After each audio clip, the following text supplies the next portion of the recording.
लड़ाइयों में हमारे यहाँ कोई आया तो वो जीत गया। जितने भी आए, ऊन आए चाहे मंगोल आए, जो भी आया आराम से जीता। क्यों?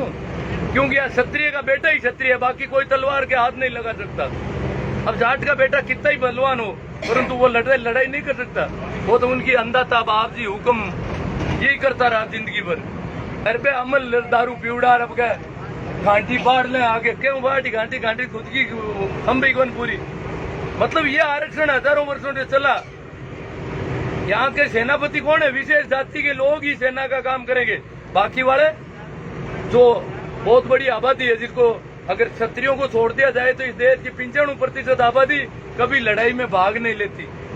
क्या उसमें बलिष्ठ लोग नहीं थे लड़ने? यहाँ एकलव्य का अंगूठा काट दिया, इतना तत्सत तीरंदाज था, उसका अंगूठा काट दिया कि नहीं ये तीर क्षत्रिय ही चला सकता है, तुम नहीं चला सकते तीर चलाना तुम। क्योंकि यह विद्या के मामले में शिक्षा में क्या किया? 3 तरह की शिक्षा है। एक तो है धर्म, जो संस्कृति और ये शास्त्र वगैरह, ये जो मंत्र पढ़ना, ये तो सिर्फ ब्राह्मण के अलावा दूसरा मंत्र को ढूंढ ही नहीं सकता। दूसरा है शस्त्र चलाने की शिक्षा, ये क्षत्रिय के लिए थी निर्धारित। और तीसरा है हिसाब किताब करना दुकान का, ये वैश्य के लिए छूट थी। वैश्य हिसाब किताब पढ़ सकता है परंतु तलवार नहीं चलाएगा, तीर नहीं चलाएगा। क्षत्रिय तीर तलवार चला सकता है परंतु शास्त्र नहीं पढ़ेगा। ब्राह्मण के लिए सब छूट थी, वो तो शस्त्र भी चला देता। आपने सुना होगा परशुराम ने बेचारे क्षत्रियों का 21 बार नाश कर दिया इस धरती पर। ब्राह्मण के सभी शिक्षाओं की छूट। ब्राह्मण चाहे किसी की बेटी को ले जाए तो कोई पाप नहीं, किसी को मारे तो मुक्ति कर रहा है, मोक्ष कर रहा है। मारे तो क्या होता है? मोक्ष माना गया इस देश में। और आपको पता है ये जो सबसे ज्यादा गालियां हम दे रहे हैं किसको? लॉर्ड मेकाले को। लॉर्ड मेकाले कौन है? पहला आदमी है इस देश में जिसने हमारी चिंता की। उसने 2 चीजें की इस देश में। एक तो शिक्षा का सार्वजनिकरण कर दिया, शिक्षा की छूट कर दी सबके लिए, कोई स्कूल में जा सकेगा। उससे पहले स्कूल में हम नहीं जा सकते थे। आपने सुना होगा कि शूद्र ने वेद के मंत्र सुन लिए, रामचंद्र ने उसके कानों में शीशा घोल के कूट दिया कि इसके कानों ने मंत्र सुने, कानों की गलती है, गलती कानों ने की है तो शीशा पिघला करके कूट दिया। ये यहाँ पर चला। तो इसने क्या किया? मेकाले ने क्या कि शिक्षा के दरवाजे सभी के लिए खुला है, कोई भी इंसान की औलाद है वो स्कूल में पढ़ेगी।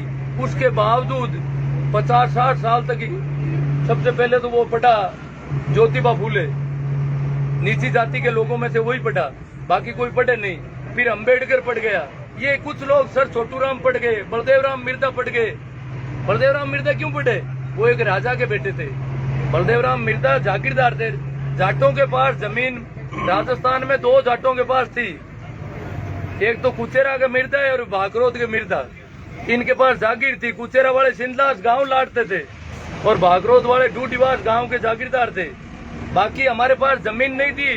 टेनेंसी एक्ट लागू होने से जमीन मिली, उससे पहले जमीन नहीं थी हमारे पास 1 इंच कहीं। हम खेत बोते जरूर थे पर हमें चाहे जब टिक टोक के निकाल दिया जाता।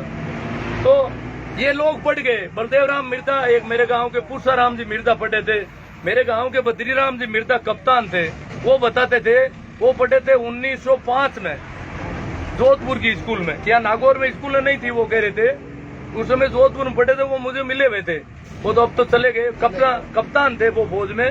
वो कहते थे कि मैं जिस स्कूल में पढ़ता था वहां पर एक नाटक करना था और एकलव्य का पाठ करना था। तो पूरी स्कूल में फिरे कि कोई नीची जाति का बच्चा है तो वो क्यों पढ़े? बद्रीराम जी एक जागीरदार के बेटे थे, उनका जोधपुर में मकान था, सरदारपुरा में। बलदेव राम जी का भी था और भागरोद के मिर्जा के थे। जितने भी जागीरदार थे मारवाड़ के, उनके सबके जोधपुर में ठिकाने थे। नागौर में भी मिर्जा के नोरे थे। हमारे गांव के मिर्जा का नोरा अलग था, नागौर में इनका रेजिडेंस था सब जगह। तो इनके बच्चे पढ़ने शुरू हुए किस वजह से? लॉर्ड मेकाले की वजह से। नहीं तो इनको भी नहीं घुसने दिया जाता। लॉर्ड मेकाले और ये जागीरदार थे। तो बद्री जी कहते हैं पूरी स्कूल में फिर करके मुझे पकड़ के ले गए कि नीची जाति का बच्चा मिल गया। बद्री जी क्यों मन बताए फैल बहुत क्यों अपन नीच जात का मानने क्यों लोग, वो उनको बद्रीराम जी मिर्जा को एकलव्य बनाया इसको। अब एक दूसरी और कहानी कहता हूँ। आपने सुना सीआर चौधरी और राम रघुनाथ जी और सीआर साहब साधु है। इनके दादी ससुर ने इनके ससुर को पढ़ाने के लिए मेड़ता की स्कूल लेके गई कि इनको पढ़ाना है। तो मतलब सीआर साहब के और राम रघुनाथ जी के ससुर थे और उनके दादी ससुर पकड़ के ले गए कि पढ़ाओ। तो स्कूल में ले गए वहाँ, तो स्कूल वालों ने कहा बाबा हड़ खड़ी आके मोटू हुई गो खेती मारो दे इन्हें खाई पढ़ाई करो, हम खराब हो जी। बाबू क्यों नहीं पढ़ाऊं बाबू जिद कर लियो क्यों बाबा पढ़े बैठे को नहीं मारा टाबर दूजुड़ा नाराज हुआ, दूजुड़ा घर का नाराज क्यों वो गावा को छोरो नेकरी पेरी उड़ो हो गंड नहीं हो क्यों माँ की टाइम में नेकर को नहीं गणकरा टाबरा पेल दूजड़ा है माँ की नेकर होता दादी काई रहती नीचे फजुड़े पैर जाता भाई वो आगू नेकर दिखता लर भागा ही रहता पूरे एड़ा नेकर कमी फजुड़े रहता गुंजे हुई को नहीं अरे गुंजे ही खा मामा टेको दे दी सीधू बटन को नहीं मतलब तो बताओ माऊ 60 साल पहले जो मेड़ता हो जाट लेगो जो ऊंधे कमी थी साइड पेरा लेगो फिर जाटा छोरो बड़े बाणिया बामणा भेड़ू पिले गई वो तो बे क्यों बाबा मारे दूजुड़ा टापर स्कूल क्यों छोड़ते स्कूल मारो नारो पानी लाए रोज बैठ धांगड़ा अड़े को नहीं क्यों नहीं बाबा मांग बैठे कौन बाबा ने शाम नटका बे क्या किशनगढ़ में पढ़े हो मेड़ता की स्कूल इनकार करती हो क्यों एड़ा टाबरन क्यों बहुत मिलतो ही कोनी हो मांग महीने तो बे भाणिया बामणा टाबर रो गामू पकड़ लाइडो रोज डूजू गांड केड़ो मतलब ये कंडीशन थी। ये लॉर्ड मेकाले की छूट के बाद हमारी ये हालत रही कई वर्षों तक।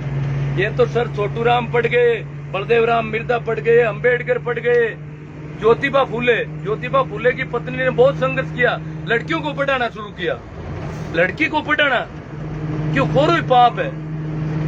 लड़कियां ने पढ़ाओ तो बिगड़ क्यों बिगड़े लड़की ने पढ़ाऊ मतलब अबार देंगे बिगड़ जाएगी लड़की।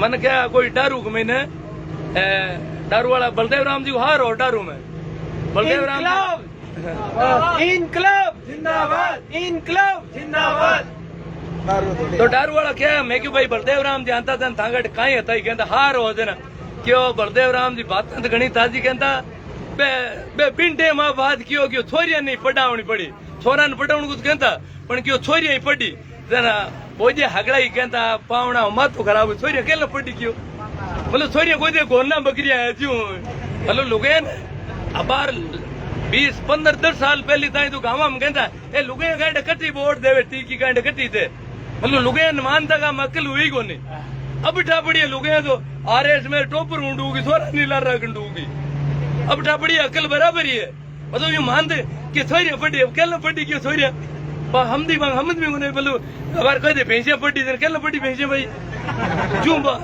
बलदेव राम जी बात कहता था ना पहला लागती लो बलदेव राम जी बहुत मेहनत करी आप पटाउन के मैंने लॉर्ड मेकाले के बाद में बलदेव राम मिर्जा है जो को मारवाड़ में बहुत बड़ी क्रांति है। बलदेव राम मिर्जा शिक्षा गामू पकड़ टापर लेगा कि मैंने मांगी टापर दे तो हूँ पटाऊ बिन केला ही पटाऊ पानिया मांगता रोटियां भैया और आमने मूल संजी आ रही है खेती कराता टाबरा हल खड़ा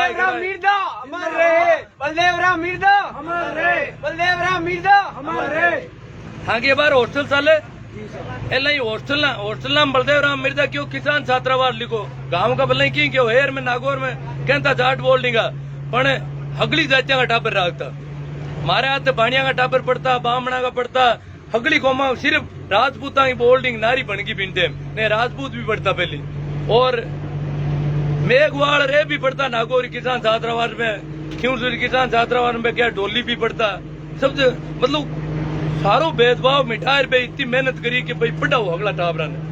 बलदेव राम जी बहुत ही मतलब देवता रूपी व्यक्ति है और माँ को योग माँ की वजह आप ऊंचा उठे बलदेव राम जी आज रामदान जी गुल्ला राम जी की जयंती आज जना वो कार्यक्रम रखियो गुल्ला राम जी आ रतकुड़िया का रामदान जी आ बाड़मेर का और आमनाट मैं बताऊं थोड़ी मूलचंद जी की एक बात करूं। मूलचंद जी क्या छिनवा काल के महीने टाबरा नट ढाब लिया नागौर में चेन्नार में रागता चेन्नार में एक घर होवा को जब टाबरा रागता हल खड़ावता खेता में काम कराता बहुत हानि खावता पर मैं को नहीं जो बीज को नहीं गयो हम नुकसान हुई को बीज कमाई दियो जना घर का आया टाबरा पाला जानता था मोटर को नहीं कटी आया क्यों माँ को टाबर दे दो माँ तो जावा माल वे जना राम मूलचंद जी क्यों माल था जाओ तो था जाता रहो टाबर मान छोड़ दो हटे और मैं कल नहीं क्यों टाबर खुआड़ हो गई क्यों नहीं कल नहीं करो था टाबरा माँ खुआड़ू जो मूल संजी की दिक्कत हुई कि खाऊन की जी को नहीं नागौर का बाणिया का नूर मांगे रुपया तो कोई देवे नहीं धान ही कोई गाले नहीं टाबर मरे भूखा घर का किया पर माल मूल संजी क्यों टाबर तो मरी क्यों अटी थोड़ा गया ने हॉस्टल गया कंडीशन हुई मूल संजी गया कलकत्ता अटू मूल संजी कहानी बतावे कि मैं कलकत्ता कियो कलकत्ता का मैंने जाहिर बाणिया नपी टाइम झट कटी स्थिति कमजोर होती थी लोग कलकत्ता का बाणिया गंजा था मारवाड़ी बाणिया घना कलकत्ता में घना तो बामण फिरता बेटी बनावा बेटिया का नाम है पहले तो हुलरान दे दे तो पुन हुए अब झाड़ ने कुण दे हो रहा समझ तो मूल संजी बट गया पर बाणिया गन फिरिया मूल संजी की बाणिया है था 2-4 मूल संजी भी पहली महाजन में नौकरी करी डाक की अटे भी डाक का नौकरा जन मूल संजी के बाणिया है था जन घर किया पर अपन मूल संजी ने क्यों भाई एक ढाबा मार बाणिया लुगे बीट करती ना जाता हूँ ढाबा मार रोटी खाओ था तो बट भी ढाबा में अभी ढाबा में नहीं सर छोटू राम एक जगह रोटी खाओ था तो ढाबा में रूल पट हुई क्यों इन रोटी खुआड़ो जन बाणिया क्यों मोटू जाता क्यों मैं खावा को नहीं क्यों मतलब जाट रोटी खावे जन माँ ढाबा में ढूका लगो तारे पहली ढाबा अबार था नागौर में बामणा की होती चाय की दुकान पूरी नागौर में टोटल चाय का वैष्णव भोजनालय ब्राह्मण भोजनालय ही होता दूसरी जाता जाट अगर खोल दे तो दूसरी मूल संजी 2-3 दिन 4 दिन गांधीवादी तरीको अपना अनशन कर बैठ गा क्यों मर्जी हूँ भूखा एक दिनों हाथ हटू वो क्यों मूल संजी अट मर्जी हो तो कोई नहीं कौन ठाप पड़े बे ठापर पट मरी क्यों पट मैं जाऊ देड़ू कोई नहीं ठाप रंग मायतन क्यों खाई सो मर तो मैं तो क्या तो कोई ने दिया आए दिन मन 2 रुपया देते ही तो मैं ठापरा रोटी खा लू नहीं बा जन वो आदमी भी हेठ ने जगह मूल संजी जान पहचाने भी नहीं कियो यार मूल संजी था 3-4 दिन भूखा मरे रोटी कौन खावे अनशन कर दियो वो हेठ क्यों अट अनशन का कट पता लगे क्यों वो कलकत्ता है अट कहीं गांधी जी थोड़ा ही होते हैं वो हेठ आयो लाई मूल संजी करने क्यों ऐला करो मैं बताऊं थाने एक बिड़ला सेठ है जो को मैंने एक कियो क्यों भाई कोई वास्तव में जरूरतमंद हुए तो बिना आप हेल्प कर सका तो बिड़ला का नालो आप बिड़ला कन किया मूल संजी बिड़ला कन जाए बात रखी बिड़ला क्यों मैं चेक कराऊं कल रेल चलती कलकत्ता वहां आमड़ा थे जोधपुर नागौर बिड़ला आदमी भेजो मूल संजी हाथी हटे कि वास्तव में छोरा भूखा मरे रेडी कंडीशन है या यूं क्यों बिड़लो क्यों झूठा गणा हुए लोग एला बन जाओ गरीब के मांगा स्थिति है मरा भूखा आ रही हूं के मांगनू ले जाओ पोटाए वो लागे पाप क्यों माने यूं आदमी भेजो हटे वो आदमी चेक कर पाची फैक्चुअल रिपोर्ट दी बने जन मान बाजरी का पैसा मिलिया बेटा पर जीव तरिया छिन्नवा काल में आज मैं एक छोटी घटना बताई अब था आरक्षण वाली बात करूं पाची आरक्षण नहीं मांग रहे हम मांग रहे हमारा हक प्रतिनिधित्व शासन में हमारा सत्ता में हमारा क्या हाथ है सर छोटू राम को कहा था यूपी के एक सेठ ने कि सर छोटू राम तुम जाटों के बच्चों को नौकरी में मत भेजो खेती करवाओ नौकरी तो गुलामी है सर छोटू राम ने कहा नौकरी गुलामी नहीं है नौकरी सत्ता में हिस्सेदारी है नौकरी गुलामी नहीं है क्यों 2 पैसे में नौकरी करता है जाट खेती करे तो ठीक रहे क्यों नहीं जाट नौकरी में आएगा और नौकरी में आएगा तो उसको सत्ता का पता चलेगा और सत्ता में उसकी हिस्सेदारी बढ़ेगी आज कोई पटवारी होता है कोई कलेक्टर होता है तो हिस्सेदारी बढ़ती है तो सर छोटू राम ने कहा ये बेवकूफ बनाना छोड़ो हमें और आमने तो सर छोटू राम ने लाया बलदेव राम जी कर आप लोगों ने भरोसो दिलाओ भी गाड़ी न बार के कौन सकूं घणो हुई यूं मारो फेसबुक और यूट्यूब चैनल है था ध्यान रखो तो कटी मिली घनी चीजा आप आरक्षण माती करा प्रतिनिधित्व जैसे अभी भारत में केंद्र सरकार में कैबिनेट मिनिस्टर एक ही ओबीसी का नहीं है बताओ आधी से ज्यादा आबादी और कैबिनेट मिनिस्टर नहीं राजस्थान में एक कैबिनेट मिनिस्टर लिया जोधपुर वाले को ले लिया बाकी वालों को नहीं नंबर आया सेक्रेटरीट में भी यही हालत है न्यायालय में तो पहले ही बता दिया राज्यसभा में ओबीसी के आदमी नहीं जीते वो किरोड़ी जीत गया 1-2 कोई और वो कोई किरोड़ी के पीछे थोड़ा जनमत ज्यादा था बीजेपी ने उसको राज्यसभा में सिर्फ धन्ना सेठ आते हैं पूरे पूंजीपति विधान परिषदों में भी यही हालत है विधानसभाओं में कहाँ जीत रहे हैं जैसे झाड़ ज्यादा है क्योंसर में तो जीतेगा ही और क्या होगा उसका क्या एक सहीम लोडा अकेला जीत जाता क्या एक जाट को कोई जीता दे कोई सरदारपुरा की सीट से या कहीं से जिताएगा क्या बड़ी लोगों को वोट देते थे एक बाणियों कई गाँव में हरपंथ रिउड़ो है एक ब्राह्मण कई गाँव में हरपंथ रिउड़ो एक लो जाट हुए जगह हरपंथ बनाए थे गाँव में कोई नहीं बनावे दूसरी चौथन दे भी कोनी हल्का आदमी गुण वोट देवे वो तो मोटो दिखे बिन झगड़ा ही टेके अल्ड तो हाँ। अब प्रतिनिधित्व की देखो बात है, एक आरक्षण से कुछ लोग कहते हैं भाई अयोग्य लोग आते हैं। पहले तो इसको आरक्षण मानना नहीं है, यह है प्रतिनिधित्व। हर जाति में योग्यताएं पैदा होती है, इसलिए उस जाति में अगर उस आदमी ने सबसे ऊपर नंबर लिए तो उसका नौकरी में नंबर आना चाहिए। वो टॉपर है उस जाति का, वो सबसे टॉपर, सबसे ज्यादा इंटेलेक्चुअल है, सबसे ज्यादा इंटेलिजेंट है, बुद्धिमतिया है उसमें, उसको लिया जाए चाहिए उसके नंबर। एक धावक होता है, रोज दौड़ता है, एक जिसके पैर बंधे रखे हजारों वर्षों तक, अब उसको बराबर दौड़ाएंगे क्या? जिसके पैरों में बेड़ियां डाली गई उसको। मैं जो कोटा में मेरे बच्चे को रखता था, मैंने वहां देखा कि मैं तो थोड़ा गणित में बहुत तेज था, हालांकि मैं गणित का स्टूडेंट नहीं रहा, इसलिए मैं गणित में तो जरूर उससे कोई चर्चा करता, केमिस्ट्री फिजिक्स मेरे बस की बात नहीं थी बिल्कुल। तो मैंने देखा कि मेरा बच्चा, वहां जो बच्चे पढ़ रहे थे उनकी नानी एमएससी, साथ में नानी रहती है, किसी की दादी रहती है। अब मेरा बच्चा बताओ उनके बराबर कैसे हो? मेरे घर में तो उसकी माँ तो अंगूठा साहब, और मैं हूं तो भी उसकी मदद क्या करूं? मैं कर नहीं पा रहा था, क्योंकि वो तो टेक्निकल एजुकेशन है, फिजिक्स और गणित पढ़ रहा था, और वो मेरे इतने बस का रोग नहीं था। तो जिस घर में इतने लोग 3-3 पीढ़ी एमएससी है, वो बच्चा 80 नंबर लाता है, और जिसकी माँ अंगूठा छाप है वो बच्चा 60 नंबर लाता है। कौन है इंटेलिजेंट ज्यादा? 60 वाला ज्यादा ही नहीं है। हम पढ़ते थे, मैं गया नागो जोधपुर में परीक्षा देने इस स्कूल में, तो स्टेशन मास्टर की परीक्षा थी। मैं मेंटल एबिलिटी और मेरी बहुत तेज थी, गणित तेज थी, तो मैं गया, पर वहां गया तो हालत क्या, परीक्षा देने में बैठ गया, गर्मी के दिन थे, कमरे में मैं अकेला ही रहा, बाकी वाले सारे शहर में वापस चले गए स्कूटर साइकिलें लेकर के, और सही वापस पेपर लेने का टाइम हुआ, वो सभी वापस आए, घर से पेपर हल करके ले आए। इतनी पोल थी उन जमाने में। तो मैंने कहा भाई अपने को तो आना ही मतलब बेकार है, यहाँ पर परीक्षाओं में क्या करें? परीक्षाओं में इतना फर्जीवाड़ा चल रहा है यहाँ पर। वो शहर वाले लोग फर्जी नौकरियां लगा ली उन वर्षों में, क्योंकि शहरों में उनका था बोलबाला, और परीक्षाएं ये प्राइवेट स्कूल थी, उनमें ऐसे ही पूरी धूड़ बटा। प्राइवेट में अबार तो यहाँ पढ़ाई थोड़ी थोड़ी गबागब कराया, नागौर वाली स्कूल में ध्यान उल्ला, अब थोड़ा नट कसी जाए। तो बीन जमाना में वहां पढ़ता था तो काटी पे प्राइवेट में जैसे जो चलतो एर पे नौकरियां लाग जाए, मैं क्यों भाई आप तो कंपटीशन दे आने की जरूरत ही को नहीं। तो ये प्रतिनिधित्व की बात कर रहे थे अपन। विधानसभा में आपकी क्या हालत है? आज 50% से ज्यादा राजस्थान में आबादी है ओबीसी की, एमएलए है 66 ओबीसी के, प्रतिशत 33 ओबीसी की ये हालत है। मतलब ये जाटों में ये सबसे ज्यादा, तो उससे थोड़े विष्णु ही है, और कुछ गुजर है वो एमबीसी के हैं, उनको मिलाकर ही 66, उनको मिलाकर पता नहीं 74-75 हो रहे हैं। ये हालत है, होना चाहिए 100 से 100 से ऊपर से सरकार बननी चाहिए हमारी, तो पर बन नहीं रही है, हम जीत ही नहीं पाते। और सही लोटार अकेले जीत। ये प्रतिनिधित्व की जो लड़ाई है, ये ओबीसी का आरक्षण नहीं था तो उससे पहले आईआईटी में हमारे बच्चे नहीं थे, जानते नहीं थे आईआईटी क्या होती थी। हम पढ़ते, मेरा बच्चा पढ़ने लगा तब मुझे पता चला कि आईआईटी कोई चीज है। उच्च शिक्षण संस्थाओं के बारे में हमें कोई जानकारी नहीं थी, तो हम जाए कहाँ? हमें कौन गाइडेंस करे?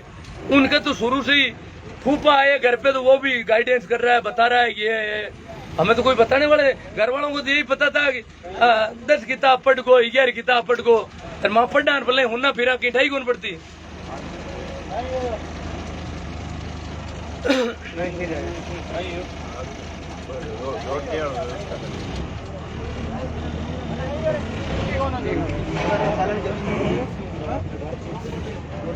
तो ये हम जो मांग कर रहे हैं वो कर रहे हैं। हम कह रहे हैं कि इस देश में प्रतिभाओं को दबाया गया जाति के आधार पर। जाति के आधार पर लोग क्षत्रिय बन के बैठ गए। फौज में तो आज तो जाट ज्यादा जा रहे हैं, उस समय क्यों नहीं थे?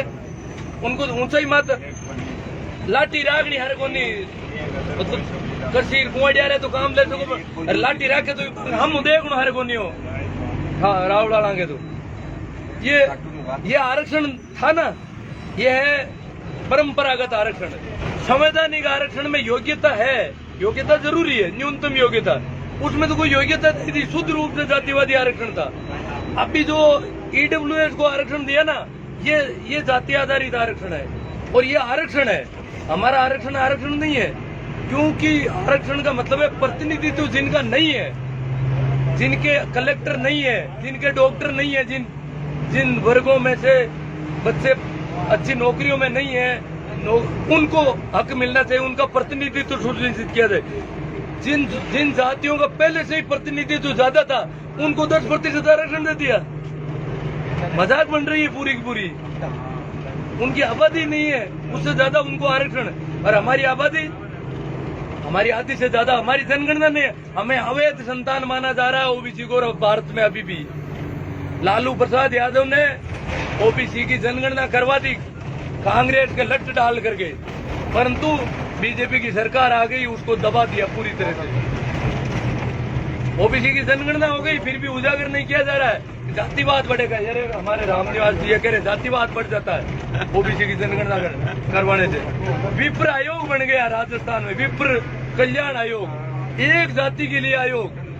शेड्यूल कास्ट के लिए भी कुछ योजना है, परंतु ये नहीं है कि मेघवालों के लिए अकेली किसी जाति की योजना है क्या? कहीं अकेली जाति के आयोग बन गए, जैसे उनका कल्याण बाकी है, बाकी किसी जातियों को तो हमें अवैध माना जाता। हमारी न तो जनगणना कर रहे हैं, जनगणना करते ही हम क्या मांगेंगे कि हमारी आधी आबादी है तो आधे हमारे एमएलए होना चाहिए, आधे मिनिस्टर हो, आधे न्यायाधीश हो, आधे कलेक्टर हो, आधे पुलिस ऑफिसर हो, सब जगह हमारा बराबर प्रतिनिधित्व होना चाहिए।